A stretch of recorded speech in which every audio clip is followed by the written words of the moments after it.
આ એક મુદ્દો એવો ચૂંટણી ટાણે મળી ગયો છે કોંગ્રેસને કે એમનો પૂરેપૂરો લાભ બીજેપી ઉઠાવે એ બહુ સ્વાભાવિક છે કે આવડો મોટો ઇસ્યુ છે.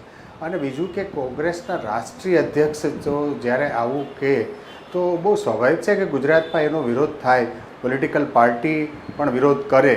પણ સૌથી મોટી વાત છે કે જ્યારે જ્યારે ચૂંટણીઓ આવે, કેરળમાં હોય કે હમણાં આપણે જોયું બિહારમાં પણ જ્યારે હતું ચૂંટણી ત્યારે પણ ગુજરાત એમાં પ્રચારમાં મુખ્ય સ્થાન હતું. એમાં પણ રાષ્ટ્રીય અધ્યક્ષ કોંગ્રેસના ગુજરાત વિશે આવું બોલે એ તો કોઈ ગુજરાતી પણ ના ચલાવી લે. આ તો બરાબર અત્યારે બીજેપી એનો અપોઝ કરે છે કે અત્યારે આજે પણ મુખ્યમંત્રી છે કે નાયબ મુખ્યમંત્રીએ પ્રેસ કોન્ફરન્સ ગાંધીનગર કરી અને વિરોધ કર્યો. પણ દરેક ગુજરાતીઓ એવું માને છે ગુજરાતીઓને તમે અશિક્ષિત કહો એ તો કોઈ ગુજરાતી ન ચલાવી લે. અને એ કોંગ્રેસના રાષ્ટ્રીય અધ્યક્ષે જો આવું કીધું હોય તો એમણે વહેલી તકે આ એમની ભૂલ છે તો એ સ્વીકારીને માફી માગવી જોઈએ